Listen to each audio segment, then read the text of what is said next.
Bueno, Muy bien. Omitir.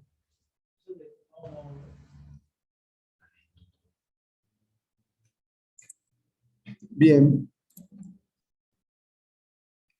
Estamos listos, Carlos. bueno, Muy bien.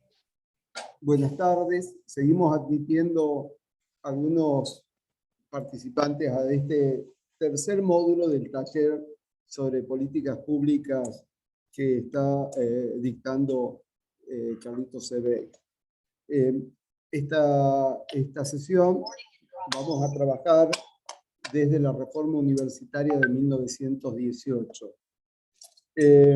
Carlos, te cedo la palabra.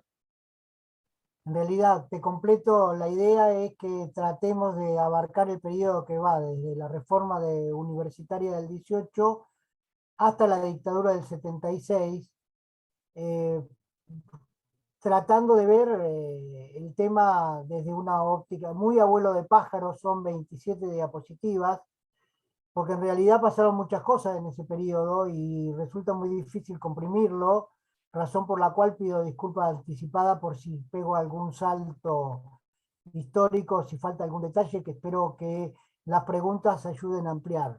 Cuando el chato me diga, voy a compartir pantalla para poder proyectar las diapositivas, que van a quedar, por supuesto, a disposición. Y aprovecho para decirle al chato, a comprometerlo, porque le voy a mandar una invitación para que la difunda entre los inscriptos. Hay una jornada del Colegio de Profesional de Ciencia de Ingeniería Civil con incumbencia a nivel nacional para las obras nacionales, sobre una jornada sobre educación ética contra la corrupción y educación, en la que voy a exponer junto con Jaime Echeverry. Voy a compartir el panel con Guillermo, y la verdad me parece que más que por lo que yo pueda decir, por lo que seguramente va a contribuir Guillermo, ¿no? A quien yo hace muchos años tuve la oportunidad de escucharlo recién cuando había escrito La tragedia educativa, este, en la Fundación Caracachov, en aquel tiempo todavía en Libertad 145 y todavía activa. Creo que esta iniciativa del Colegio Profesional de la Ingeniería es una muy interesante. Es un ámbito que va a mezclar lo específico de la carrera de Ingeniería Civil, que están vinculados con los contratistas de obra y todo este tema de los bolsos y toda la historia de los arrepentidos. El cierre va a estar a cargo, en el panel de cierre estará el periodista de la Nación que dio a conocer la temática de los cuadernos, así que me parece interesante socializar la información. Eso va a ser el miércoles 24 de noviembre, vía Zoom, con un horario que empieza a las 9 de la mañana y termina aproximadamente a las 13 horas. Después, cuando tenga el flyer completo, se los paso. Así que, Chato, cuando quieras, compartimos pantalla.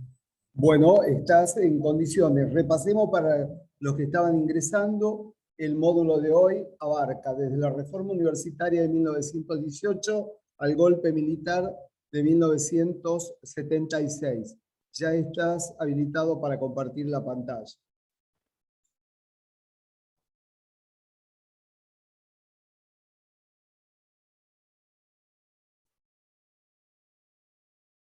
¿Se está viendo? Sí, perfectamente. Bueno, ahora lo pongo ahí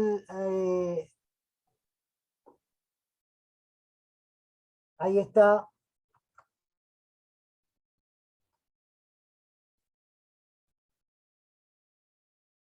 En realidad este tema es un disparador para mis años de comienzo de la militancia universitaria, porque en realidad cuando yo ingresé a la universidad, a la militancia reformista en el viejo Mura de Santa Fe, allá por el año 69, había una interpretación sobre que la reforma universitaria de la Argentina había sido el resultado de la influencia externa, particularmente con tres fuentes: la Revolución Rusa, la de 1917, la República de Weimar en Alemania y después la Revolución Mexicana. La República de Weimar de Alemania es el tiempo de Rosa Luxemburgo y de la Carlitos, socialdemocracia. antes de que Sí, avances, vos tenés sí, que dar decime. la admisión a los que están esperando porque estás vos Ok, administrando, ¿no? No te olvides también. bueno, perfecto. Pero todavía no me apareció ninguno que quiera entrar. Seguramente me va a aparecer un cartel. Ahora, mi pregunta es a estos años, no me la formulé en aquel entonces cuando empecé a militar. ¿Existe otra explicación tan o más fuerte que el impacto de los hechos internacionales? Es decir, ¿hay causas vernáculas que explican el fenómeno? En nuestra opinión, sí, son las que siguen y tienen que ver mucho con la construcción sociopolítica previa de la Argentina de aquel tiempo histórico previo a 1918. Yo creo que hay un fuerte, digamos, hay una fuerte influencia de todo el proceso que comienza con el pronunciamiento de Justo José de Urquiza contra Rosas en 1851, la puesta en vigencia de la Constitución Nacional de 1853, la presidencia fundacionales de Mitre, Sarmiento y Avellaneda, la solución de la cuestión capital con la creación de la ciudad de La Plata como como cabecera de la provincia de Buenos Aires en 1882, y entre 1882 y 1895 la aparición de los partidos políticos de la Argentina moderna, el radicalismo, el socialismo, las distintas vertientes liberales y conservadoras son previas a la aparición de la reforma, del fenómeno de la reforma universitaria. Es decir, había, como el otro día decía José Antonio Artusi, hay un proto-radicalismo que está metido en el autonomismo de la provincia de Buenos Aires y hay una fuerte influencia de la construcción del socialismo a partir de la inmigración y de los obreros que vinieron con distintas calificaciones y que trajeron, por supuesto, su experiencia organizacional previa en Europa. Así que me parece que estos son pasos previos al fenómeno de la reforma y además hubo tres pasos previos que me parecen importantes destacar, que son la articulación con la charla anterior, la ley 1420 de educación laica gratuita obligatoria, la ley de matrimonio civil y la registración pública del nacimiento, la muerte y el matrimonio, que no es menor en una Argentina que comenzaba a hacer ese famoso texto que todos hemos repetido en la primaria y en la secundaria del crisol de razas como consecuencia de lo que bajaron de los barcos, particularmente en la pampa húmeda central, en la zona más productiva agropecuaria. Y por último, la ley Peña, que expresa el crecimiento de los sectores sociales que podríamos denominar medio, que ascienden no sé quién está por ahí gritando, que ascienden socialmente y que presionan para producir la democratización que significa el impacto de la educación del voto universal masculino obligatorio. Mutearla a Lucía Aguirre. Como era la universidad hasta Mutearla a Lucía 1900, Aguirre. estaba atada al pasado, se desconocían los avances científicos, se congelaban los profesores y los saberes, se arrastraba la educación medieval, particularmente en Córdoba, latín y religión, y estas situaciones se daban en especial en la ciudad de Córdoba, que era la más vieja, fundada en el tiempo del virreinato, que había precedido a la de Chuquisaca y a la de Buenos Aires. A 1918 existían tres universidades nacionales, Córdoba, Buenos Aires y La Plata, que había sido fundada en los finales de los 90. Todavía no existían otras universidades que hoy son parte de la historia de la creación del nivel superior universitario. Las propuestas de cambio que la reforma universitaria introdujo con relación a la vida concreta de los claustros encontraron por parte de Irigoyen el reconocimiento al movimiento y la aparición de la creación de dos universidades nacionales, la del Litoral y la de Tucumán.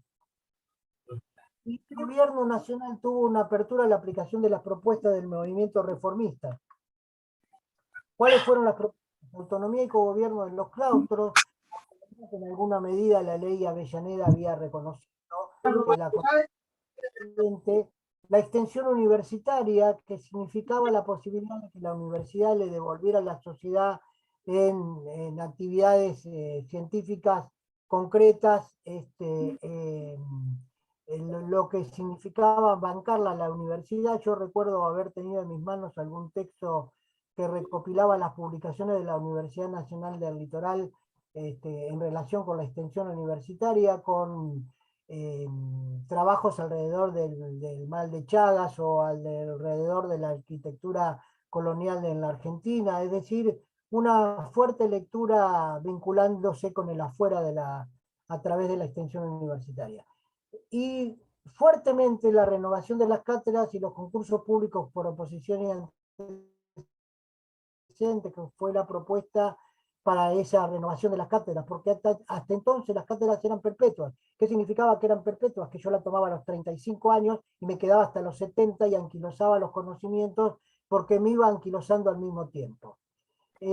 Otra opción fue la de la cátedra libre, como cátedra entendida como cátedra paralela, frente a la cátedra filtro, la cátedra cerrada a los nuevos conocimientos, la cátedra libre como un espacio de reflexión más abierto, más propenso a recoger las nuevas corrientes del pensamiento filosófico o del pensamiento científico según se tratase de la orientación de la cátedra. La nueva pedagogía, el planteo del manifiesto liminar es muy claro en ese sentido, si uno puede decir que hay una influencia del romanticismo.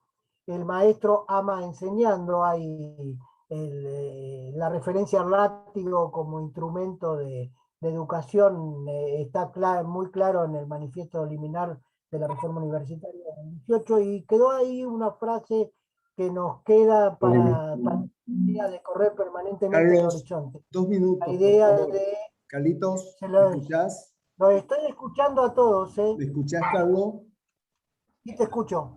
Bueno, hagamos una cosa porque hay gente que está esperando ingresar y parece que vos Sí, no la ves. no la Deberíamos, veo.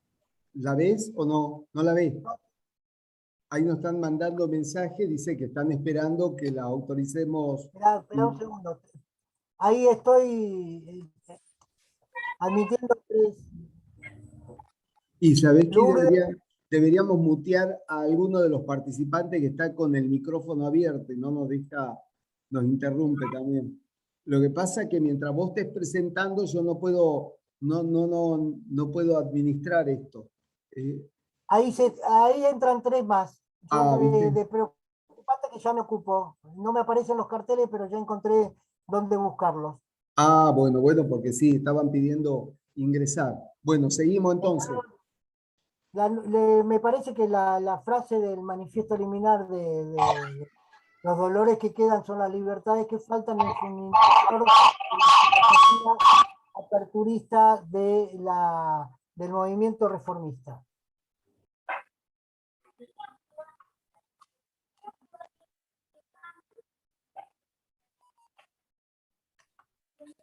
El sistema educativo nacional, ¿cómo existiera? ¿Cuál era el sistema educativo nacional? Porque hay que pensar el proceso de la reforma universitaria pensando, mirando con detenimiento la existencia de un sistema educativo nacional donde la ley 1420 seguía vigente, y respecto de su importancia merece destacarse una afirmación del presidente Irigoyen en 1921: las luchas religiosas que dividieron a la humanidad pertenecen ya a una época remota, y que renovar esa discusión podría parecer inusitado. Ninguna ley nacional organizaba el sistema educativo nacional, que contaba con escuelas propias, los bachilleratos que habían sido empezados a ser fundados por Bartolomé Mitre, particularmente en cada cabecera de provincia, los peritos mercantiles y el magisterio, y había una incipiente construcción de escuelas técnicas que en realidad eran reconocidas como escuelas de artes y oficios. Para establecer una distinción, yo suelo decir que en las escuelas de arte y oficios se aprendía a hacer instalación eléctrica, pero no se estudiaba la ley de Ohms, con lo que en realidad se aprendían los haceres y no los saberes, solamente los haceres sin los saberes. El nivel superior no universitario no existía, es decir, los institutos superiores de formación docente no existían porque la formación, o los de formación técnica, no existían porque la formación docente estaba en manos de las escuelas nacionales del magisterio, que dependían casi todas de las escuelas normales que habían sido creadas en la época de Sarmiento. Esta estructura del sistema educativo se mantuvo sin continuidad, sin solución de continuidad hasta 1930. La continuidad institucional de la democracia republicana fue abruptamente interrumpida por el golpe del 6 de septiembre de 1930. De contenido corporativo, inspirado en modelos en ascenso en Europa, intentó la restauración colonial y comenzó abominando de los partidos políticos, en particular del radicalismo. Luego adoptó el fraude electoral a posteriori el desconocimiento de los resultados electorales. El caso típico es el triunfo de la fórmula de la UCR de la provincia de Buenos Aires por Reydón Guido, que fue la medida de sus prácticas. En una famosa elección del 5 de abril de 1931, un año después del golpe de Estado, que había sido un poquito menos de un año, había sido en septiembre, se convocó a elecciones en la provincia de Buenos Aires y el radicalismo arrasó con esta fórmula Pueyrredón, Guido.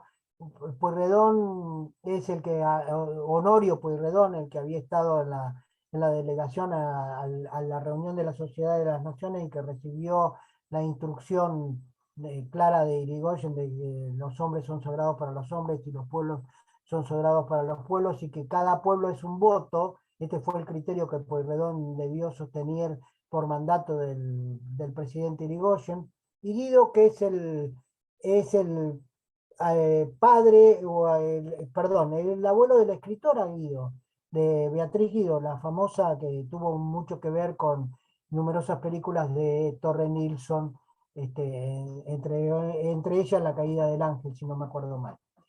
Este fraude electoral se convirtió en la herramienta para legalizar, entre comillas, el proceso de selección de autoridades. Y en materia educativa, el presidente del Consejo Nacional de Educación, Octavio Pico, formuló declaraciones en contra de la Escuela Sin Dios y el Congreso Eucarístico Internacional celebrado en Buenos Aires en 1934 movilizó a civiles y militares en torno de las consignas de la Iglesia y fortaleció la prédica antilaicista. Así, entre 1936 y 1937 se sancionaron leyes, decretos o resoluciones que implantaron la enseñanza de la religión católica en 9 provincias. En 9 de las 14, porque hay que recordar que todavía no había, los territorios nacionales no eran provincias. Buenos Aires, Santa Fe, Córdoba, Corrientes, San Luis, La Rioja, Catamarca, Salta y Jujuy volvieron a tener la religión católica en el diseño curricular vigente. El gobierno militar surgido del golpe del 4 de junio de 1943, que tenía por medida de Jesucristo y educar a la juventud en el respeto a Dios, dictó el último día de ese año, con el país bajo estado de sitio, el decreto 18441. Su primer artículo, el decreto ley, porque se manejaban con decretos leyes. Este es un invento que viene desde el golpe del 30 y que se vino sosteniendo en el tiempo y que fue utilizado por la Revolución del 43. El decreto ley 18.411 dice en su primer artículo que en todas las escuelas públicas de enseñanza primaria, postprimaria, secundaria y especial, la enseñanza de la religión católica será impartida como materia ordinaria de los respectivos planes de estudio. En cuanto a los docentes que debían impartirla, serían designados por el gobierno, debiendo recaer los nombramientos en personas autorizadas por la autoridad eclesiástica, con lo que en realidad se delegaba en la Iglesia Católica, Apostólica y Romana la provisión de los profesores de esos contenidos curriculares que iban a ser impartidos en las escuelas públicas. Yo no sé si en esta charla, o porque la he contado muchas veces, tengo escuchado de Jorge Sábato, que fue ministro de Educación de Alfonsín, eh, esta, esta historia de estoy admitiendo a la Juventud Radical de ANTA, que estaba queriendo ingresar. Cursó sus estudios primarios en Rojas, en su pueblo natal, en la provincia de Buenos Aires, y al hacerlo era sacado del aula cada vez que se dictaban clases de contenido católico, y compartía el patio de la escuela con la única judía o de religión hebrea que había en su escuela primaria. Con lo que en realidad esto no es un invento de ahora, es un dato de la realidad. Hubo discriminación con todos aquellos que no profesaban la religión católica en concreto. El decreto fue redactado por el ministro de Educación, el conocido nazifascista Gustavo Martínez Zubiría, Hugo Guas, quien se inspiró en la encíclica del Papa Pío XI, Divini Ilius Magistri, uno de cuyos párrafos afirma que es necesario que toda la enseñanza y toda la organización de la escuela, maestros, programas y libros estén imbuidos de espíritu cristiano bajo la dirección y vigilancia materna de la Iglesia.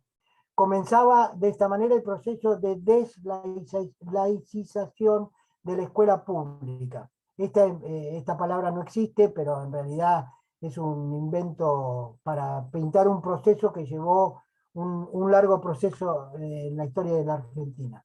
El primer gobierno de Perón en campaña, el coronel Perón afirmó: como el pueblo argentino por mayoría abrumadora quiere para sus hijos enseñanza religiosa, he de mantenerla porque ya estaba vigente y acrecentarla con el mayor empeño. El 29 de agosto de 1946, la Comisión de Negocios Constitucionales del Senado produjo un despacho en el que recomendaba ratificar más de 1 millar de esos decretos, entre los que estaba el de implantación de la enseñanza religiosa. Ese mismo día se trató sobre tablas y se aprobó.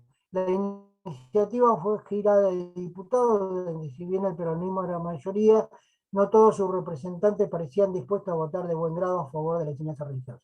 En conocimiento de esa situación, fue el propio Perón quien concurrió al bloque para convencer a sus miembros de la necesidad de aprobar el decreto de Marra, en la que se considera la primera manifestación de lobby presidencial en el Congreso de la Nación.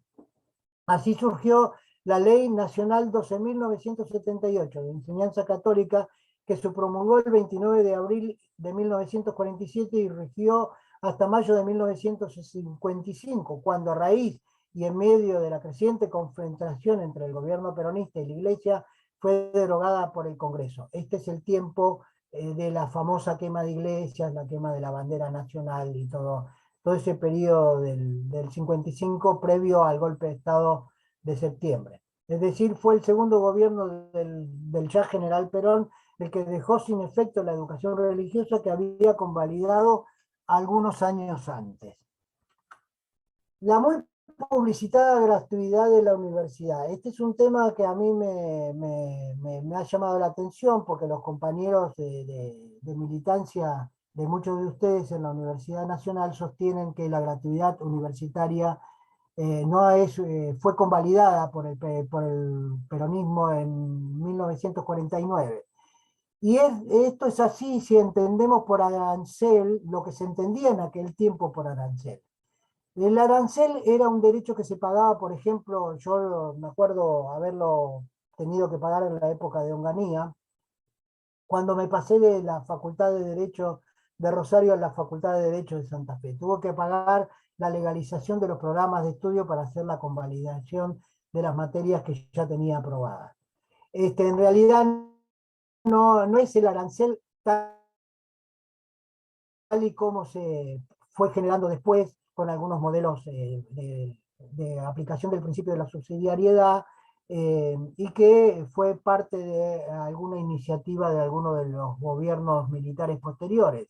El arancel entendido como una cuota mensual a pagar para poder participar del proceso de enseñanza-aprendizaje del cual son parte las universidades nacionales. Esos aranceles como tales, cuota mensual a pagar, nunca existieron en la Argentina porque fueron resistidos fuertemente por el movimiento estudiantil y recuerdo la resistencia de los estudiantes cordobeses que enfrentaron el arancel y el ingreso, el examen universitario de ingreso en una clara muestra de unidad obrero estudiantil, haciendo trabajos en conjunto con en particular el sindicato Luz y Fuerza, que en aquel tiempo conducía el compañero Agustín Tosco.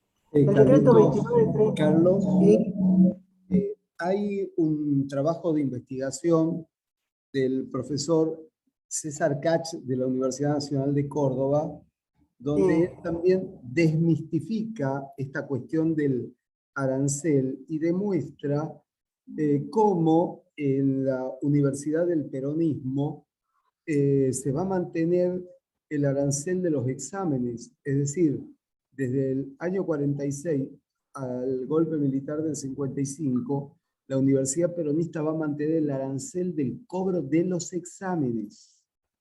te agradezco el aporte, Chato, me parece muy interesante y me gustaría tener ese trabajo porque no lo tengo, la verdad no lo tengo.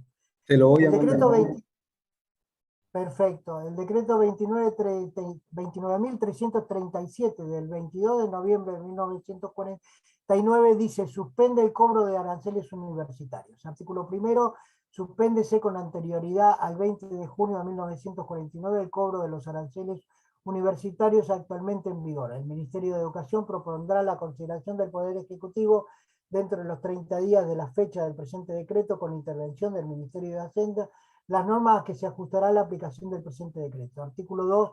Por el Ministerio de Educación se procederá a determinar la incidencia que financieramente tenga en cada organismo universitario la medida a que se refiere el artículo anterior, debiendo, en el caso que los menores ingresados por derechos de que los menores ingresos por derechos arancelarios no puedan ser compensados con los recursos específicamente universitarios, proponer al Ministerio de Hacienda el arbitrio que estime corresponder. El presente decreto será refrendado por los señores ministros secretarios de Estado en los departamentos de Educación, de Hacienda y de la Nación. Artículo 4, comuníquese, lo firman Perón, Cereijo, el de la cancha de Racing, Ares, que era el ministro de Salud, si no me acuerdo mal, que después tiene que ver con todo el proceso de embalsamamiento, Oscar Ivanisevich, Alfredo Gómez Morales, del área de Economía, un joven Alfredo Gómez Morales, y José Barro. Ese texto está sacado del Boletín Oficial de la Nación, así que si alguno quiere confrontarlo, lo puede hacer libremente.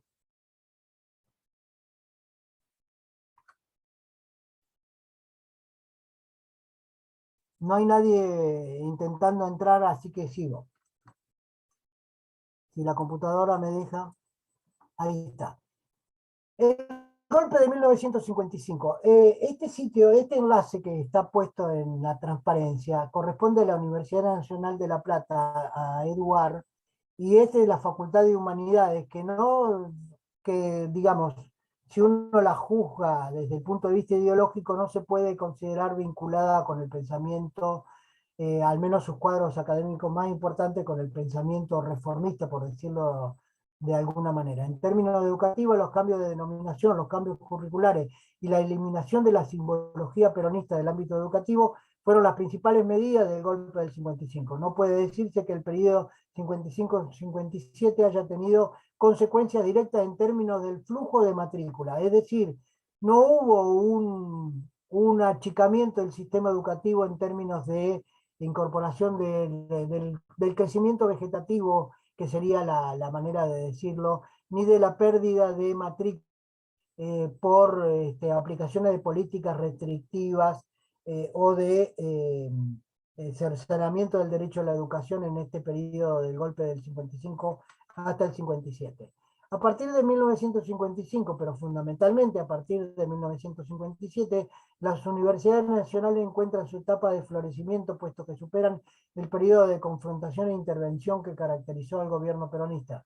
Debe recordarse que las universidades nacionales estuvieron desde el inicio de las presidencias de Perón identificadas con las fuerzas políticas de la oposición. Hay ríos de tinta escritos sobre el enfrentamiento de la FUBA y la FUA en aquel tiempo histórico, y algún protagonista de aquellas luchas ha fallecido recientemente, como Emilio Gibaja, que fue uno de los del área de prensa del presidente Alfonsín. La respuesta del peronismo a esta oposición fue la intervención de las universidades. Dicha intervención significó en algunos casos un freno de proceso de crecimiento académico, de actualización científica, disciplinaria y tecnológica de las universidades, que se mantuvieron al margen de otros procesos de modernización del Estado. Es decir, es como que hubo un periodo de achatamiento de la capacidad académica durante las presidencias del gobierno peronista, dicho por esos trabajos de investigación a que hice referencia en la transparencia anterior. De 1955 a 1966 se producen algunos hechos importantes.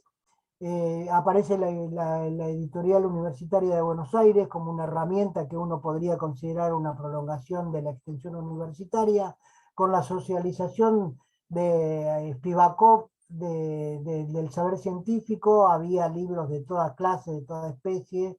El rector de la Universidad Nacional de Buenos Aires fue en aquel tiempo Riccieri Frondizi, hermano de Arturo, y con una lectura muy diferente a la del presidente Frondizi. La llamada Isla Democrática se construyó mientras se sostenía la proscripción del peronismo. Isla Democrática en el sentido de que había autonomía, había cogobierno, había florecimiento de la investigación universitaria. Esta palabra de isla democrática esta caracterización de isla democrática es propia del peronismo universitario de los 70, y los reformistas eran considerados una prolongación de aquella isla democrática y por lo tanto cómplices de la proscripción del peronismo. El florecimiento de la investigación universitaria, el CONICET es creación de aquel tiempo histórico. Hay que tenerlo en cuenta esto. Esto no es una creación muy reciente, apenas tiene un poco más de 50 años. El florecimiento,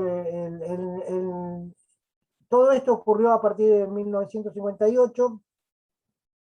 El desarrollismo, la política petrolera, la discusión acerca de los contratos, la ambivalencia política del presidente Frondizi, por un lado la entrevista con el Che en la famosa reunión de la OEA en Punta del Este, y por el otro lado la cuestión de la laica o la libre que cruzó el sistema educativo argentino de aquel tiempo histórico.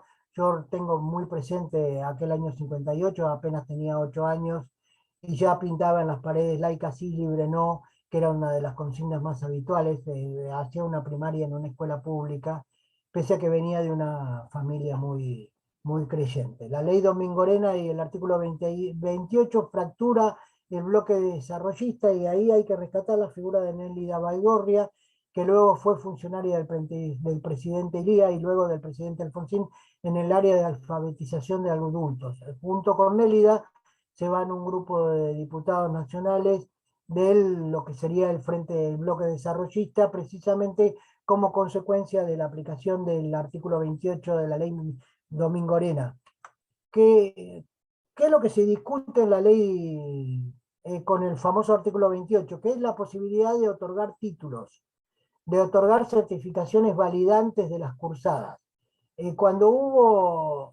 Yo tenía compañeros que se fueron de la primaria a alguna escuela privada, después tenían que validar en un examen el certificado que le había otorgado la escuela primaria. Es decir, seguía habiendo un monopolio por parte del Estado en el otorgamiento de la certificación de finalización de los estudios primarios, secundarios y universitarios. Y esto significaba un duro debate con la todavía no creada Universidad Católica Argentina y por supuesto con la Universidad de El Salvador. Y aquí hay un trabajo de la Universidad Austral y de la Universidad Abierta Interamericana realizado sobre el 2017, que versa sobre la educación universitaria privada en la Argentina, que ahí está el sitio web donde se puede rescatar el artículo.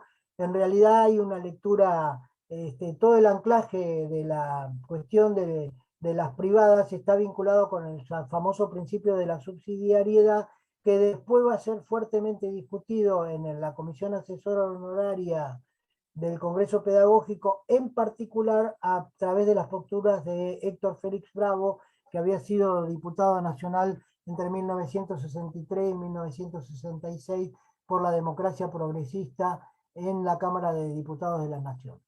Me parece importante esta idea del principio de subsidiariedad, porque en realidad el principio de subsidiariedad después se enanca con todos los procesos de las escuelas voucher, y son los criterios que se aplicaron en alguna medida en el sistema educativo de Chile, que ahora está en revisión y discusión.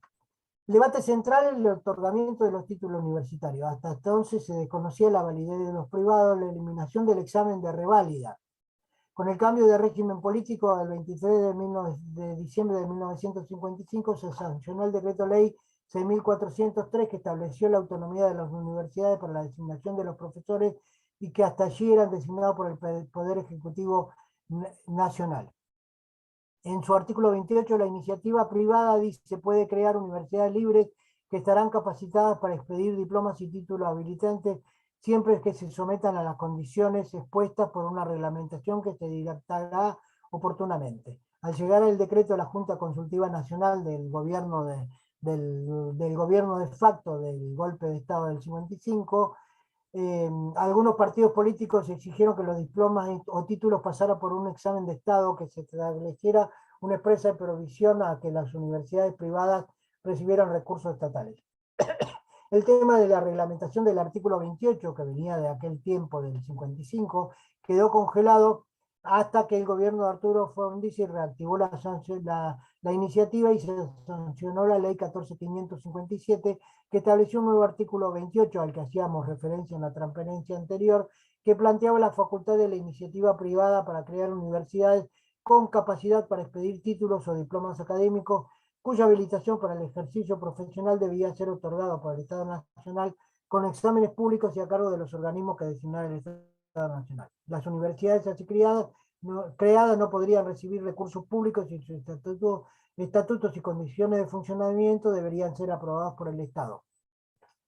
A pesar de su carácter restrictivo, la ley se aprobó en medio de fuerte enfrentamiento con los sectores universitarios reformistas y los partidos políticos afines a los mismos, donde estaba, por supuesto, ya en aquel... Carlos, tenés ¿sí? gente que quiere ingresar, fíjate, por favor. Dale, ahí estoy. Milena Moreno y Yolanda Humacata.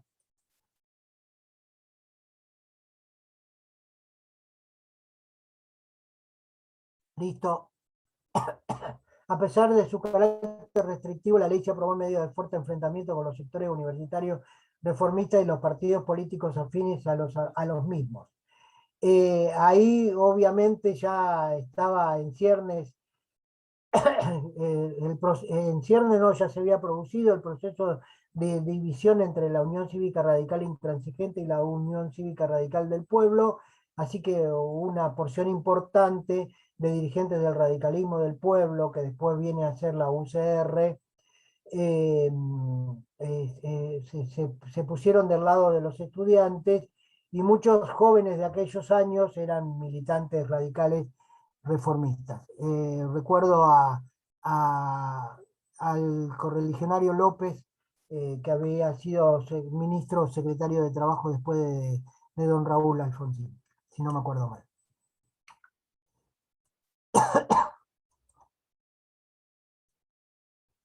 La llamada democracia restringida. Estamos hablando del 63 en adelante, la proscripción del peronismo, con el peronismo proscripto, el triunfo de don Arturo, las políticas educativas de don Arturo, que se caracterizaron por tres ejes. El presupuesto educativo argentino registró una cifra sin precedentes de inversión en educación y cultura, que representó el 25% del presupuesto nacional. Hoy teóricamente la ley de financiamiento educativo plantea el 6%, y ahí entra el paquete de las universidades, de las provincias. Es un consolidado más desagregado, porque se produjo la transferencia de los servicios educativos. La relación con las universidades, que fue bastante dura en función del tema del presupuesto. El movimiento estudiantil no fue precisamente muy cálido con don Arturo, y el sistema educativo nacional caracterizado por la coexistencia de las jurisdicciones provinciales con sus escuelas primarias y por las nacionales. Las pocas primarias que existían eran las que dependían de los colegios normales. El Nobel de Química argentina, Luis Levar, consultado años más tarde, aseguró que la Argentina tuvo una brevísima edad de oro en las artes, la ciencia y la cultura, que fue de 1973 a 1966, según dice Rodrigo Esteves Andrade en un artículo de Infobae de enero del 2018. Todos estos datos están extraídos de Comercio y Justicia, Infoblog, Opinión, el compromiso educacional de Arturo Ilía. Comercio y Justicia es una vieja publicación que subsiste con formato electrónico en la ciudad de Córdoba, si no recuerdo mal. El golpe del 66, el retroceso. La noche de los bastones largos, no hace falta que explique lo que pasó, la reducción presupuestaria, la llamada reforma Estigueta, la finalización de los magisterios normales y su reemplazo por los profesorados, sus efectos inmediatos, la Virgen de Luján, patrona de los argentinos, Onganía se arrodilla en nombre de todos, la teoría de la seguridad nacional y el problema del peronismo, que seguía proscripto desde 1955 en adelante. ¿Qué era la reforma Estigueta? Su esencia fue fuertemente cruzada por la militancia docente a lo largo y a lo ancho del país, particularmente en la ciudad, en lo que hoy sería la ciudad autónoma de Buenos Aires. Su esencia fue la búsqueda de la ralentización de los aprendizajes. ¿Qué significa esto? Voy a dar un ejemplo de la ciudad autónoma. En primer grado, en primaria, se aprendían los redondeles, en segundo grado de primaria se aprendían los palotes y en tercer grado de primaria recién llegaba la lectoescritura. Con lo que en realidad estamos frente a un proceso anticipatorio de lo que yo denomino el tercer ciclo del EGB, que también es como una ralentización de los aprendizajes aplicados en el momento de la adolescencia o de la preadolescencia, según ustedes quieran caracterizar. Destaco que pese a que la resistencia se produjo, pese a que la CETERA no existía, los gremios docentes de la ciudad autónoma de Buenos Aires de aquel tiempo, que era municipalidad, que dependían, el intendente era designado por el Poder Ejecutivo Nacional, eran muy fuertes, eran un típico gremio de clase media, por decirlo de alguna manera, y todavía no había aparecido toda esta corriente de la idea del trabajador docente que a partir de Mari Sánchez, entre otros, se va consolidando en la experiencia del gremialismo docente en la Argentina de este tiempo histórico también. El regreso del 73 al 76. Perón vuelve con el interreño de Cámpora de por medio. Perón vuelve en 1974, se hace cargo de la presidencia en una elección que lo catapulta con un elevado porcentaje de votos. La fórmula era Perón-Perón, el segundo término del binomio era Isabel, y aparecen las contradicciones internas que ya se ven en todo el proceso previo a la vuelta de las elecciones en el marzo del 73. Así, para que tengamos una medida, el rector interventor de la Universidad de Buenos Aires fue primero Rodolfo Puigros, después fue Ivanišević, que después terminó siendo ministro de Educación. Aquel Ivanišević del decreto al que hacíamos referencia hace un tiempo, es el mismo Ivanišević del tiempo histórico de los 70. Las escuelas fueron tomadas en el 73 y después se pasó a un fuerte verticalismo. Y al mismo tiempo de las organizaciones especiales, a la AAA y de la JP como brazo de las organizaciones especiales, y a la JP Lealtad. De la Juventud Maravillosa a Estúpidos Imberbes en aquel famoso 1 de mayo, las consecuencias del Espíritu Santo. Hay un viejo texto que se llama Perón y el justicialismo, de Alberto Siria, el mismo que escribió con nuestro común amigo Sanguinetti. No sé si Siria vive, tampoco sé si Sanguinetti vive, Sanguinetti fue rector del Colegio Nacional de la Universidad Nacional de Buenos Aires, escribió un texto que se llama Perón y el justicialismo. Y dice que el Perón era el Espíritu Santo porque tenía el don de lenguas, hablaba hacia derecha, hablaba hacia izquierda, y me parece que esto nos permite entender, esta aseveración de Siria nos permite entender aquel tiempo histórico del 73 al 76. La dictadura del 76, y con esto vamos terminando, no dejó áreas de derechos invulnerables, aplicó la doctrina de seguridad nacional a raja cincha, disolvió los partidos políticos, intervino las universidades a las que militarizó, particularmente a las universidades más grandes, y inició todo un proceso de creación de nuevas universidades para achicar las grandes. Por ejemplo, hay toda una cantidad de universidades que parecen durante el periodo previo al golpe del 76 y durante el periodo de Onganía-Lanuse, y este proceso se consolida. Se pretendió controlar el sistema educativo, borró la autonomía del cogobierno, persiguió el movimiento estudiantil, y las fronteras interiores de la guerra ideológica se trasladaron al campo de la educación. Y ese traslado al campo de la educación nos vamos a ver en la última, en el encuentro del próximo jueves, con algún material oficial repartido por el Ministerio de Educación de la Nación en los tiempos del ministro catalán, que era tucumano, y que dio instrucciones muy precisas hacia adentro de los institutos de las escuelas secundarias en general y del sistema educativo en su conjunto. Con esto termino y dejo de compartir pantalla y estoy a disposición de las preguntas que quieran hacer. Volvé a administrar chato por si uno que quiere entrar. Perfecto.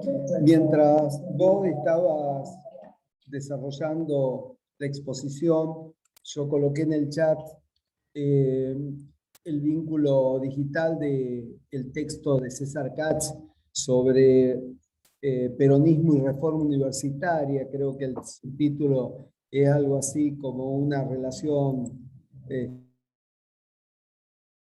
un primer momento. También he colocado el vínculo para que se suscriban al canal de YouTube del Comité Capital, donde están quedando grabadas todos los encuentros que venimos realizando con vos. Pero de todas maneras, le aclaré que vamos a mandar a todos los que están inscritos, como lo venimos haciendo, por un lado, el PowerPoint que vos trabajás en cada una de las actividades, y al mismo tiempo la grabación. Así que esto queda en el canal de YouTube para que puedan trabajar desde allí, mirar de nuevo las exposiciones de Carlos. Al mismo tiempo queda o las enviamos grabadas, y vamos incorporando también el material que hacíamos referencia. Bueno, muy interesante este recorrido rápido que te invita sobre todo a poder conversar y discutir un poquitito más cuál fue el desarrollo del sistema educativo en la Argentina. Y yo tengo muchísimas expectativas también que esto pueda potenciar futuros encuentros, porque me parece que cuando lleguemos al próximo taller y ingresemos al periodo democrático, nos vamos a dar cuenta también cómo los 90 nos golpeó muchísimo, y el radicalismo a partir de allí es muy difícil que vuelva a tener cierta coherencia en un programa para el sistema educativo nacional. Queda abierta las preguntas, las aclaraciones, para que podamos seguir conversando con tranquilidad. Hay un chat ahí, excelente, estoy sin cámara y en un micro, y con un micro que funciona, que no funciona, pero estupenda y clara la charla como siempre. Bueno, El amigo Carlitos, Rubén Cruz desde Chivilcoy. perfecto. Adelante.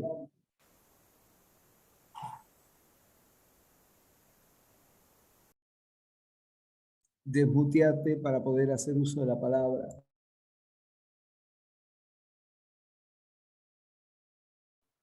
Vamos a ver, ¿se me escucha? Sí, Rubén. Porque estoy con la PC del escritorio y no me olvidé la notebook en la escuela. ¿Qué tal? Buenas tardes para todos. Me quedé, la verdad, como siempre, muy impactado por muchas de las cosas que uno va aprendiendo, más allá de los 36 años en la docencia.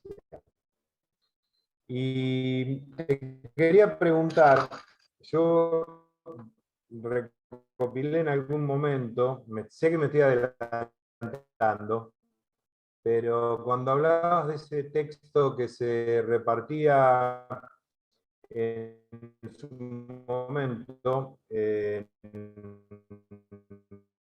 la época de la dictadura, es que me impactó sobremanera haberlo encontrado, la verdad. Es, es Es un- tremendo y está bueno repartirlo para que se conozca lo que es era. casi un incunable. En realidad es la muestra atroz de la infamia, ¿no? Nosotros también lo tenemos acá en Salta, forma parte de la biblioteca para el debate. Es terrible, la ideologización desde arriba es terrible. El fanatismo nubla la mente. Y es la frontera de la cuestión de la defensa nacional de aquellos años, ¿no? No hay que olvidarse que la mayoría de las Fuerzas Armadas de aquel tiempo histórico, particularmente del ejército, iba a la famosa Escuela de las Américas en Panamá, donde se elaboró esta doctrina de la seguridad nacional, que de alguna manera se expresaba. Yo recuerdo haber visto en mi escuela técnica, cuando daba clase en secundaria, ya lejos y hace tiempo, 76, 77, 78, 79, un afiche donde decía uno, eran como unas viñetas como una historieta, uno es revolucionario a los 20 y es conservador a los 60, ¿no? Como negando la posibilidad de que uno pueda tener una concepción ideológica de alguna naturaleza y sostenerla a lo largo de la vida. Es como que no, a medida que nos hacemos viejos nos conservadorizamos. Y bueno, esta es una pelea personal con aquellas viñetas de la dictadura en mi sala de profesores de la técnica 1 de San Nicolás. Bueno, sin ir más lejos, hago este último comentario y dejo paso a los demás.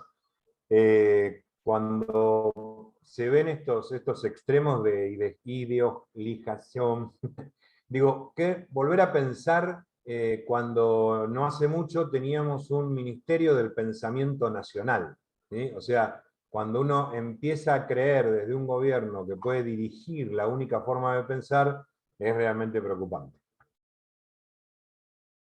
Muchas gracias, Carlos. Gracias a vos, Rubén. Muy bueno, muy bueno. ¿Alguien más Dejate picar usa de la palabra? material para la semana que viene. Está abierto el uso de la palabra, por favor.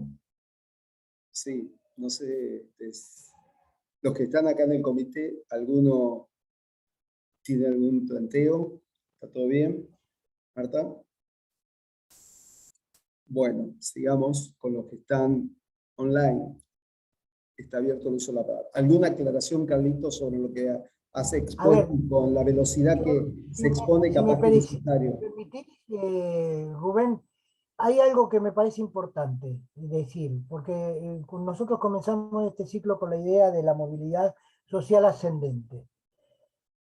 Y me parece importante decir que según estadísticas de chequeado.com, esa movilidad social ascendente se empieza a caer en la Argentina a mediados de los... La movilidad social ascendente se puede medir en términos económicos, en términos socioeconómicos. El crecimiento de los porcentuales de pobreza podrían ser un indicador de esa pérdida de la movilidad social ascendente, que coincide con todo un proceso a partir de los 70 de una escuela que deja de cumplir lo que yo denomino la función propedéutica, que es la idea esta de la transmisión de saberes que certeramente queden de la mejor manera posible afianzados en cada uno de los que participan del proceso de enseñanza y del proceso de aprendizaje. Porque si no, la escuela entra en estos debates alrededor de tener todo el mundo adentro y que no sepa, o que después vaya a la vida cotidiana y no se puede incorporar, se caiga. Con lo que en realidad hay toda una cantidad de problemáticas que inclusive generan una alta cuota de frustración en las generaciones que pasaron por ese proceso, porque se preguntan lícitamente ¿para qué fui a la escuela o para qué voy a la escuela si después el éxito se vincula con otros parámetros o con otros nichos, mucho más ahora después de la pandemia y mucho más con la sociedad de la información que está caminando mucho más rápido de que lo que el sistema educativo está en condiciones de caminar, ¿no? Me parece que esto es un tema que debería ser puesto como un eje transversal de toda la...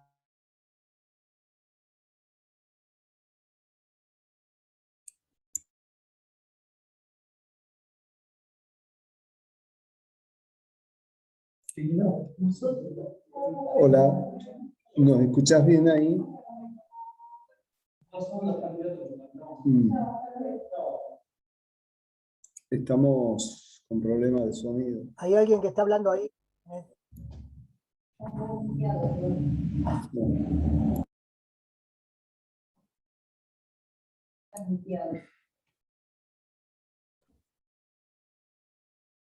Hola, ¿alguien hace uso de la palabra?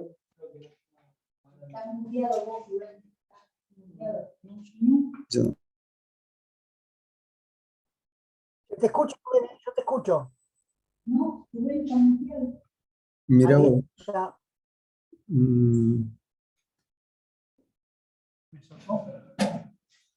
Hola, hola, hola. Tenemos enormes dificultades hoy con internet, Carlitos. Sí, estoy notando, estoy notando. Sí, sí, hay una situación bastante inestable. De rato en rato aparece algún cartel marcándonos la Casa inestabilidad. se decía, no era nada lo del ojo y lo tenía en la mano.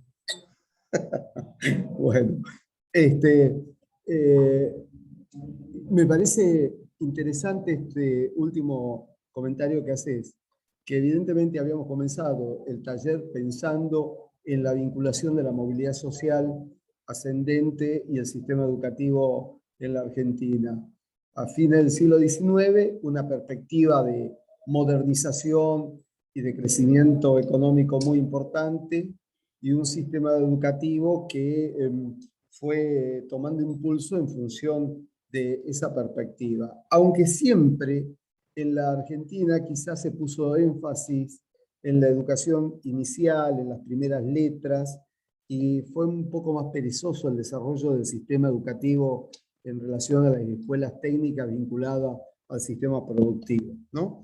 Y ahí quizás también tenga que ver cómo hacia la década del 20 quizás aparece de manera más imperceptible para los políticos y los intelectuales de la época que se está produciendo un proceso de industrialización importante que hacia la década del 30 y del 40 tiene un impacto ya notable, y el desarrollo de las escuelas técnicas también van a acompañar de alguna forma esta transformación del sistema educativo. El problema, las universidades, ¿cuánto le cuesta a las universidades entrar en ese proceso y abandonar la formación de las carreras liberales tradicionales para ir incorporándose a un proceso de transformación más fuerte? Me parece que eso es una limitación, no sé si lo percibí de la misma manera. No hay políticas que estén acompañando de manera simultánea el proceso de transformación, o al menos la percepción de los dirigentes políticos y los intelectuales viene por atrás del desarrollo que tiene la sociedad. A ver, yo primero quiero ser riguroso en honor a la verdad. Las escuelas industriales de la nación existen en la Argentina fruto de la iniciativa del gobierno de Perón, que cambió las viejas escuelas de arte y oficio y las convirtió en escuelas industriales de la nación. El frondicismo creó el Consejo Nacional de Educación Técnica, de la que pasaron a depender. E inclusive hasta el tiempo de Martínez de Oz, hubo un impuesto que los empresarios pagaban, que era un aporte a la educación técnica, que desapareció cuando la dictadura militar del 76 puso en vigencia las propuestas económicas de Martínez de Oz. Martínez de Oz, que es consultado después para los diseños curriculares de la Ley Federal de Educación, con lo que en realidad es como decir, pusimos al enemigo adentro.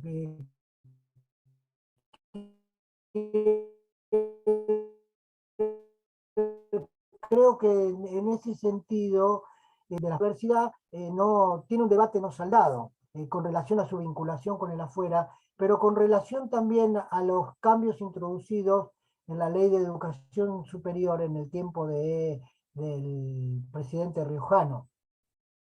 Creo que esto es un dato de la realidad que le corresponde a los militantes universitarios y a los reformistas, docentes y graduados, darlo. Yo no formo parte de ninguno de esos estamentos, así que me corro del debate. Tengo una lectura muy crítica de todo ese proceso.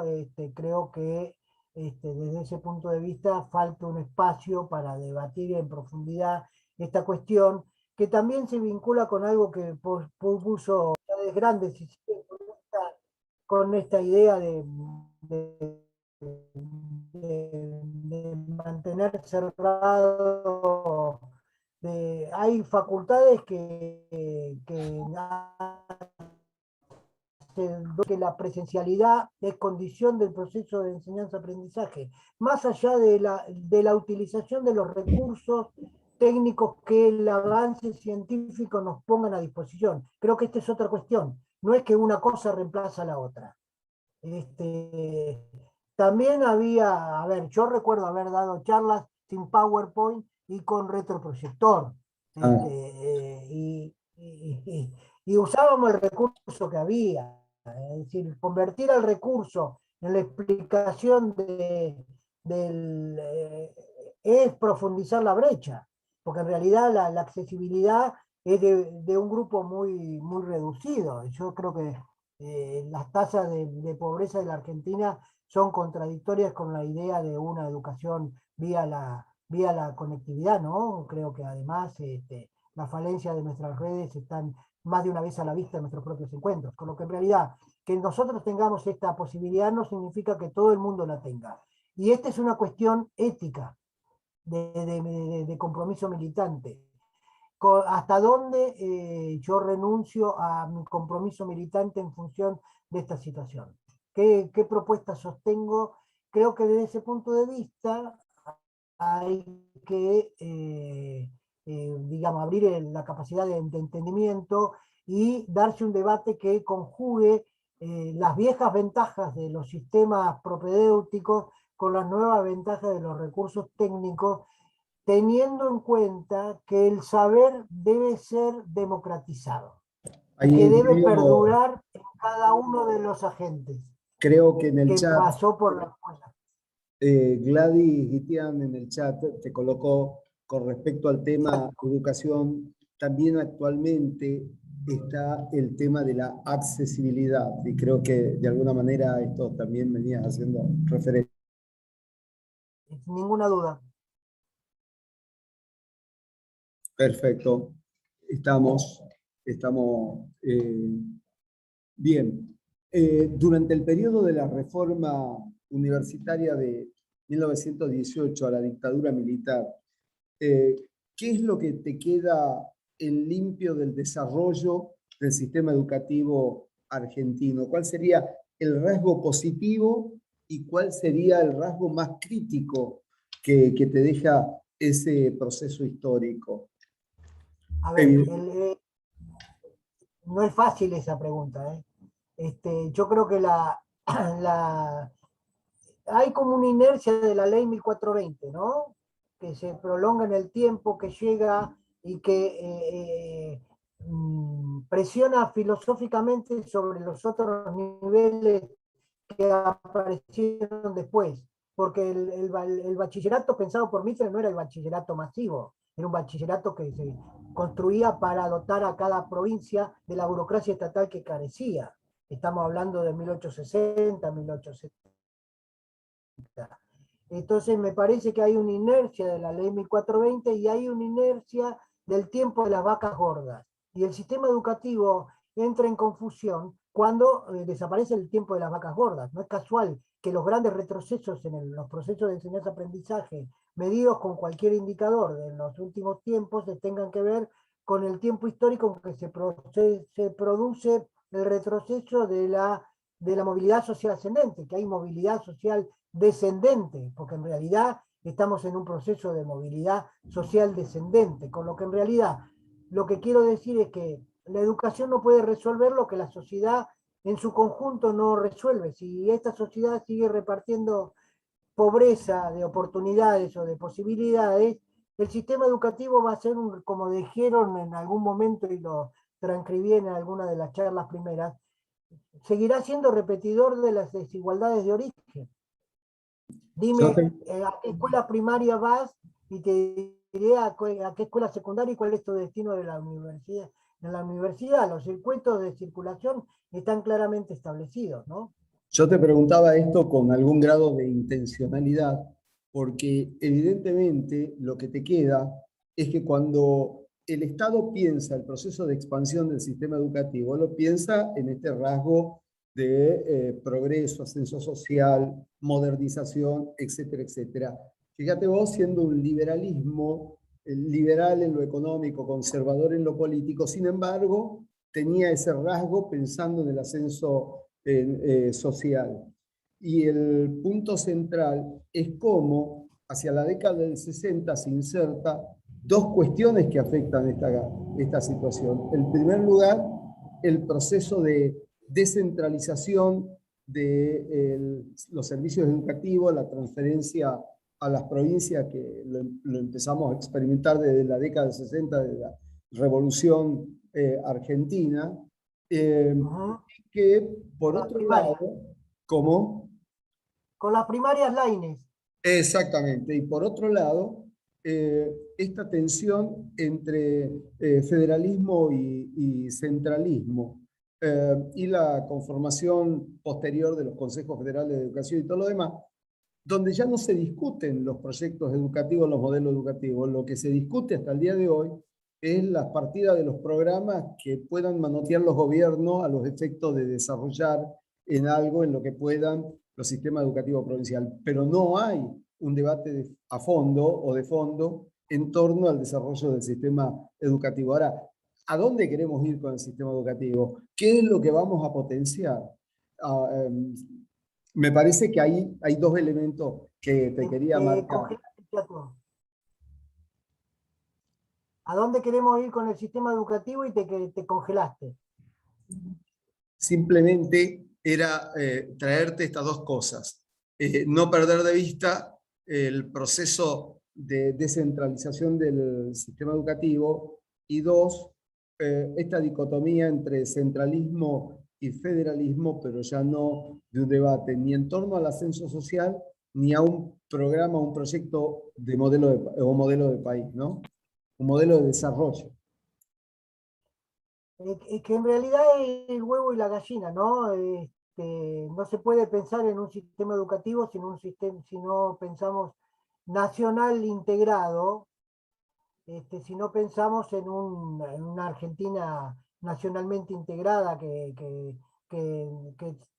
elimine las vallas que le impiden a la gente progresar. Creo que desde ese punto de vista hay el radicalismo en particular y otras fuerzas políticas tienen un amplio espacio para debatir. Y a mí me parece importante destacar esto que enseña la historia. Esos liberales económicos y liberales políticos, algunos de ellos conservadores, crearon su propia, fueron coherentes, tan coherentes que fueron, que generaron su propio reemplazo.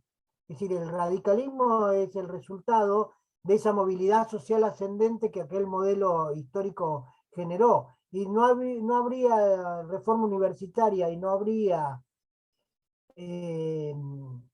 ley Sáenz Peña sin ese proceso previo. Es decir, creo que esto hay que incorporarlo como un saber de la experiencia histórica, porque en realidad es lo que explica esa inercia de la ley 1420 a la que me referí, y esa posibilidad de que la reforma universitaria se produzca. Yo estoy cada vez más convencido que la vieja explicación que tenía la izquierda argentina con relación a la reforma universitaria, atribuyéndole a todo al internacionalismo del tiempo histórico de la década del 18, es insuficiente, porque en realidad no hubo reforma universitaria en Rusia, no hubo reforma universitaria en México, no hubo reforma universitaria en Alemania, hubo reforma universitaria en la Argentina. ¿Y por qué? Porque, entre otras cosas, porque había ley 1420, porque había ley Sáenz Peña, porque Irigoyen era el presidente y porque había generaciones que habían salido de otros lugares. Uno ve las fotos de aquellos años y todos tienen saco y corbata. Y tienen saco y corbata no porque sean conchetos, tienen saco y corbata porque se vestían así. Hasta la década del 40, del 50, en las canchas de fútbol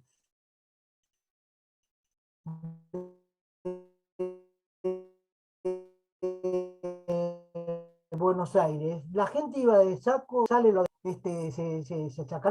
se sacó el general, se sacó el saco, y los descamisados se sacaron el saco el 17 de octubre.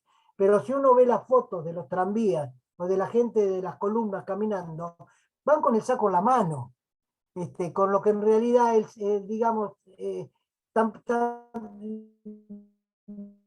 digamos, todo el proceso de la que generó un proceso social muy importante. Por eso yo, y esto no tiene nada que ver con la educación, y lo voy a decir en términos personales, no tiene nada que ver con la clase, con la charla. Yo digo, el peronismo, el primer peronismo repartió oportunidades, repartió dignidad. Este tiempo histórico, el peronismo no reparte dignidad. Y esto es una diferencia conceptual importante que hay que tener en cuenta a la hora de analizar no se puede analizar fácilmente, decir, Perón fue el pedófilo, y no fue el pedófilo para un montón de gente, fue el pedófilo para algunos. Es decir, no todo el mundo gritaba viva la muerte, y hoy, o viva el cáncer, como aparece en alguna película argentina. Hoy ninguno de nosotros debería ser parte de una lectura de esa naturaleza, porque en realidad regala una parte de la población que es esencial para definir el modelo al que hacíamos referencia, que vos mencionaste, Chato, de la idea de un desarrollo. Creo que esto es un tema, redefinir el desarrollo de la Argentina, sin lugar a duda, requiere de mucho esfuerzo, ¿no? Así que es todo lo que tengo para decir sobre esta cuestión. Me metí en camisa de 11 varas con lo del general, pero bueno. No querés estar en la grieta ni en broma vos, ¿no? Bueno. No, he hecho mucho, no estuve antes, no voy a estar a esta altura del partido. Está bien. Bueno, me parece realmente muy, muy interesante. ¿Alguien más quiere hacer uso de la palabra y algún comentario? ¿Algo para que podamos ampliar conversando con Carlos? Están allí, ¿no? No se fueron. No hicieron como los estudiantes, ¿no? Está muy callado, ¿eh? Y eso que acá no hay primera línea de banco para que el docente imponga su mirada Acá estamos, seguidora. acá estamos. Bueno, porque si no nos pasa como estamos dando clase y todo entusiasmado y las cámaras apagadas, el silencio apagado, y después no sabemos con cuántos estudiantes estamos ahí, con cuántos correligionarios estamos acá. Bueno, ¿alguna pregunta, alguna ampliación que nos permita profundizar un poquitito más la exposición de Carlos. Es fabuloso condensar los 60 o 70 años de historia argentina, bastante denso, en el tiempo que lo hiciste. Muy denso. En realidad, vos y yo tenemos en común que hemos vivido una buena cantidad de esos años. Yo No soy me del acordaba. 50, así que confieso mi edad. Voy para 71. Yo a 3 de jubilarme, así que estábamos fritos, Carlitos. Yo ya estoy jubilado, pero activo. Como dicen los brasileros, soy un aposentado. Cobro la Ahí hay un comentario de Susana Aguirre. Sí, no sabía el tema del saco y la corbata. Y dice, fue hasta comienzo de la década del Hay una escena 40. de los noticieros argentinos de aquel Hay una escena de los noticieros argentinos de aquel tiempo que lo muestran al general sacándose el saco. Creo que es cuando vuelve de su detención en Martín García y el 17 de octubre, creo que se saca el saco y eso provoca una gran ovación por parte de la gente de la plaza. Y Mirá, de ahí sale lo de los desmobilizados. yo que estudié las demandas de los sindicatos en Salta en la década del 40 y del 50, entre la demanda de los trabajadores estaba la posibilidad de comprar al menos un saco y 2 pantalones de vestir, y para la mujer de la casa un vestido de paseo para el domingo. Había toda una sensación de que sí, hay un sector de la clase media que se viste bien, ¿por qué el obrero no va a vestir bien también? ¿No? Y están en los pliegos que ellos elevaban a la Secretaría de Trabajo pidiendo, ¿por qué pedían aumento de sueldo? Pedían aumento de sueldo para que los chicos tuvieran zapatillas y zapatos para ir a la escuela, las mujeres tuvieran un vestido para ir a misa y los obreros pudieran tener, aunque sea un saco y 2 pantalones de vestir. Están en los pliegos. Bueno, una tienda de aquellos años de los 60, 70 se hizo famosa porque vendía un saco y 2 pantalones.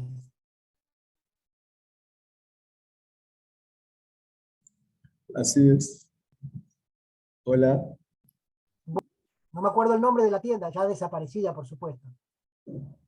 No hay ningún longevo acá para darnos ese dato.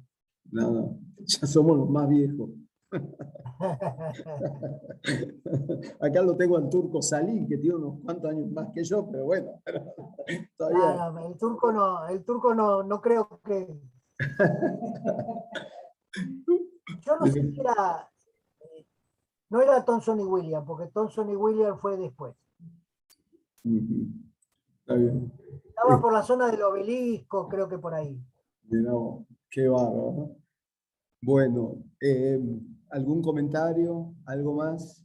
Recuerden, ahí, a ver, Turco, fuerte, fuerte. Esto también es parte de que en aquella época la sastrería eran comunes en todos los lugares y hoy prácticamente no existe ese oficio. Es cierto. Y había un sindicato de sastres importante. Las primeras huelgas de Buenos Aires fueron de las sombrereras y de los sastres. Y había un fuerte componente anarquista en esos gremios. Sí, No de izquierda marxista, digamos, eran más bien bacunianos. Sí, sí. Anarcosindicalista, anarquista. Exacto. Muy, muy fuerte. Muy, muy fuerte. Bueno, vuelvo a repetir lo que dije. He colocado el link, antes que nos desconectemos por cualquier cosa, copien el link para poder bajar el artículo de César Katz en relación al peronismo y la reforma universitaria. Muy contradictoria la relación siempre, y ahí Katz aclara cómo es la cuestión de los aranceles en la Universidad Argentina por aquellos tiempos. Está el vínculo del canal de YouTube para que puedan ver y bajar todas las actividades que hacemos en los talleres. Los jueves estamos con Carlitos trabajando las políticas públicas de educación, y los días miércoles estamos en el taller de formación de economía. Estamos terminando los módulos con Gustavo Greenspoon. Vamos a trabajar con José Antonio Artusi, que por lo general siempre participa también de estos encuentros. Él es profesor, es arquitecto, profesor de la Universidad de Concepción del Uruguay. Empezamos a trabajar los programas de ciudad sustentable y el derecho a la ciudad. Es decir, estamos trabajando distintos temas y les digo por qué es importante esto. Es importante porque hay una voluntad del radicalismo de empezar a reconstituir los espacios de debate para la formación de una plataforma electoral y una propuesta para discutir con las fuerzas políticas que compongan esta u otra coalición, porque puede haber una reformulación también de la coalición, y el radicalismo pueda tener un programa con cual sentarse en la mesa y discutir con las fuerzas políticas de coalición. Para eso hay que trabajar muy fuerte y hay que poner en marcha todas las usinas de generación de política y de ideas. El sistema educativo es uno de los elementos centrales, las políticas municipales. El radicalismo tiene que volver dentro de las particularidades regionales que tiene, tenemos que empezar a discutir fuertemente esto. Y el sistema educativo, yo me siento realmente, para mí es clave, y nosotros, vuelvo a repetir, lo dije al comienzo de estos módulos, el radicalismo hace rato que no discute y necesitamos pararnos firmes, pensar un modelo de desarrollo y un sistema educativo hacia dónde queremos ir, ¿no? Ahí Carlitos Sebey ha colocado, has vuelto a repetir. Volví a poner el de Catch. Has vuelto a poner el de Catch. Bueno, ahí tenemos todo y cuando termina y bajamos la grabación, se la estamos enviando a los correos electrónicos. Los que estuvieron en los módulos anteriores, revisen el correo electrónico porque hemos ido mandando cada una de las intervenciones de Carlos en estos encuentros que hemos tenido los jueves. Si me permití una indicación, tanto para las charlas como para la grabación de lo charlado, y lo pueden tener por mail en spam, que revisen ahí porque hay veces que los designios insondables de las nuevas tecnologías mandan los correos a lugares que no frecuentamos habitualmente. Bien, ahí están preguntando dónde están los links o la información que hemos ido enviando. Está todo en este chat. Si lo revisan hacia arriba, van a ir encontrando la información. Y Carlos acaba de repetir el texto de Catch, el link del texto de Catch. Arriba, más arriba, tienen los links del canal de YouTube de Comité Capital. Bueno, ¿alguna pregunta, comentario? Realmente interesantísimo, Carlos. Vamos a enviar también los PowerPoint con los cuales Carlos trabaja cada uno de estos encuentros, para que tengan todo el material. Y si él se anima, la tecnología nos permite de grabar y transcribir estas charlas, y junto con los PowerPoint, si tenés un tiempo, si no te estamos embromando la vida, podríamos darle cierta coherencia explicativa y ampliatoria, y podemos generar cuadernillos tanto digitales como en soporte papel para que esto quede para el debate. Yo sé que te embromo la vida, pero bueno. Yo estoy preso de una frase que he adoptado. Yo soy el administrador de mi propio tiempo, así que vos sabés que la militancia no se deja, y si eso sirve, lo haremos con gusto. Después coordinamos. Sí. Tengo una propuesta para la última charla para reemplazar la quinta con alguna de las temáticas que han ido apareciendo. Bueno. Después hablamos. Bueno, perfecto. ¿Queda algo más? Y si no, nos desconectamos hasta el próximo encuentro, agradeciéndole a Carlos Sebey esta dedicación que le coloca en cada uno de los encuentros por un lado, el tiempo que nos dedica para que sigamos pensando al radicalismo desde el tema de la problemática educativa, y por otro lado, yo sé que es un militante tiempo completo en su vida, aunque ahora nos reparte, ¿no? Nos reparte entre el taller y el templo, reparte la militancia, pero bueno, lo vamos a, le vamos a permitir también eso. Carlito, un fuerte abrazo, muchísimas gracias, muchas gracias. Saludos por ahí. Allí, ¿eh? Acá te están escuchando, todos los amigos están acá en el comité, así que te están viendo y escuchando en una pantalla gigante. Abrazo al Turquito Salín. Acá está. Igualmente, Carlitos. Cuídate. Chao. Un fuerte abrazo. Hasta luego. Chao, chao.